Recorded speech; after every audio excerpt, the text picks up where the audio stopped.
Hi fam, welcome back to my channel lifestyle vlogs. ಇವತ್ತಿನ ದಿನ ನಾನು mushroom biryani ಹೇಗೆ ಮಾಡೋದು ಕುಕ್ಕರಲ್ಲಿ ಸಿಂಪಲ್ಲಾಗಿ ಅಂತ ಹೇಳ್ಕೊಡ್ತೀನಿ. ಫಸ್ಟು ಕುಕ್ಕರಿಗೆ ಎಣ್ಣೆ ಬಿಸಿ ಆದ ನಂತರ ಕರ್ಬೇವಿನ ಸೊಪ್ಪು ಮತ್ತು ಸ್ಪೈಸಿ ಐಟಮ್ಸ್ ಎಲ್ಲ ಹಾಕಿ ಫ್ರೈ ಮಾಡಿ. ನೆಕ್ಸ್ಟ್ ಈರುಳ್ಳಿ ಮತ್ತು ಟೊಮೆಟೊ ಹಾಕಿ ಹಸಿ ವಾಸನೆ ಹೋಗೋವರೆಗೂ ಫ್ರೈ ಮಾಡಿ. ಇದೆಲ್ಲ ಫ್ರೈ ಆಯ್ತಿರಲಿ, ಅಷ್ಟರಲ್ಲಿ ನಾವು ಒಂದು ಗ್ರೈಂಡ್ ಮಾಡ್ಕೊಳ್ಳೋಣ. ನೆಕ್ಸ್ಟ್ ಮಶ್ರೂಮ್ ಹಾಕಿ ಫಸ್ಟು ಫ್ರೈ ಮಾಡ್ಕೊಳ್ಳೋಣ, ಎಲ್ಲ ಮಿಕ್ಸ್ ಮಾಡಿ. ಮಶ್ರೂಮ್ ಫ್ರೈ ಆದಮೇಲೆ ಟೇಸ್ಟಿಗೆ ಎಷ್ಟು ಬೇಕಷ್ಟು ಉಪ್ಪು ಹಾಕಿ ನೆಕ್ಸ್ಟ್ ಒಂದು ಸ್ವಲ್ಪ ಅರಿಶಿನ ಹಾಕಿ ಅದನ್ನು ಒಂದು ಸತಿ ಫ್ರೈ ಮಾಡ್ಕೊಳ್ಳೋಣ.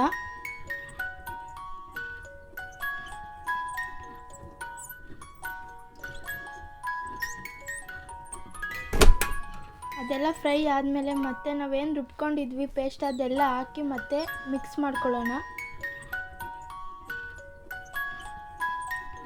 ಇದೆಲ್ಲ ಚೆನ್ನಾಗಿ ಮಿಕ್ಸ್ ಆಗ್ತಿರಲಿ. ನೆಕ್ಸ್ಟ್ ಅಕ್ಕಿನ ತೊಳೆಯೋಕೆ ಒಂದು 5 ಮಿನಿಟ್ಸ್ ಆದರೂ ನೆನೆಸಿಕ್ಕಿ. ಅಕ್ಕಿನ ಟೇಸ್ಟ್ ಚೆನ್ನಾಗಿರುತ್ತೆ, ಉದ್ರುದ್ರದ್ದು ಆಗುತ್ತೆ ಪಲಾವು. ಅಕ್ಕಿ ಎಲ್ಲ ಒಂದು ಸತಿ ಮಿಕ್ಸ್ ಕೊಡೋಣ ಚೆನ್ನಾಗಿ. ಖಾರ ಮಸಾಲೆ ಎಲ್ಲದಕ್ಕೂ ಹಿಡಿಲಿ. ಒಂದು ಸ್ವಲ್ಪ ಮಿಕ್ಸ್ ಆದಮೇಲೆ ನಾವು ನೀರು ಹಾಕ್ಕೊಬೇಕು. ಎಷ್ಟು ಅಳತೆ ಮಾಡ್ಕೊಂಡಿರ್ತೀವಿ, ರೈಸ್ ಎಷ್ಟು ತೊಗೊಂಡಿರ್ತೀವೋ ಅಷ್ಟು ನೀರು ಹಾಕಿ ಎಲ್ಲ ಒಂದು ಸತಿ ಮಿಕ್ಸ್ ಮಾಡಿ. ಬಟಾಣಿ ಬೇಕಾದರೆ ಹಾಕೊಬೋದು, ಇಲ್ಲ ಸ್ಕಿಪ್ ಆದರೂ ಮಾಡ್ಬೋದು.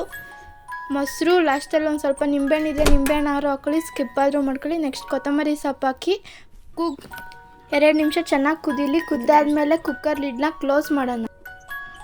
ಇವಾಗ ಕುಕ್ಕರ್ ಲಿಡ್ನ ಓಪನ್ ಮಾಡೋಣ. ನೀವೇ ನೋಡ್ಬೋದು ಎಷ್ಟು ಚೆನ್ನಾಗಿ ಬಂದಿದೆ ಮಶ್ರೂಮ್ ಬಿರಿಯಾನಿ ಅಂತ. ಇವಾಗ ರೈಸ್ ಮತ್ತು ವೆಜಿಟೇಬಲ್ಸ್ ಎಲ್ಲ ಒಂದು ಮಿಕ್ಸ್ ಮಾಡೋಣ. ನೀವು ಒಂದು ಸತಿ ಮನೇಲಿ ಟ್ರೈ ಮಾಡಿ, ಹೆಂಗೆ ಬಂದಿರುತ್ತೆ ಅಂತ ಕಮೆಂಟ್ ಮಾಡಿ. ಇದೇ ಥರ ವ್ಲಾಗ್ಸ್ ಬೇಕಂದರೆ ಲೈಫ್ ಸ್ಟೈಲ್ ವ್ಲಾಗ್ಸ್ನ ಸಬ್ಸ್ಕ್ರೈಬ್ ಮಾಡಿ, ಶೇರ್ ಮಾಡಿ, ಕಮೆಂಟ್ ಮಾಡಿ. Thanks for watching. ಎಷ್ಟೊತ್ತು ಪೇಷನ್ಸಿಂದ ನೋಡಿದೆ ಎಲ್ಲರಿಗೂ ಥ್ಯಾಂಕ್ ಯು ಸೋ ಮಚ್. ಇನ್ನೂ ಯಾರು ನನ್ನ ಚಾನಲ್ನ ಸಬ್ಸ್ಕ್ರೈಬ್ ಮಾಡ್ದಲ್ಲೇ ನೋಡ್ತಿದ್ದೀರಾ, ಪ್ಲೀಸ್ ಸಬ್ಸ್ಕ್ರೈಬ್ ಮಾಡಿ ನೋಡಿ. Thank you.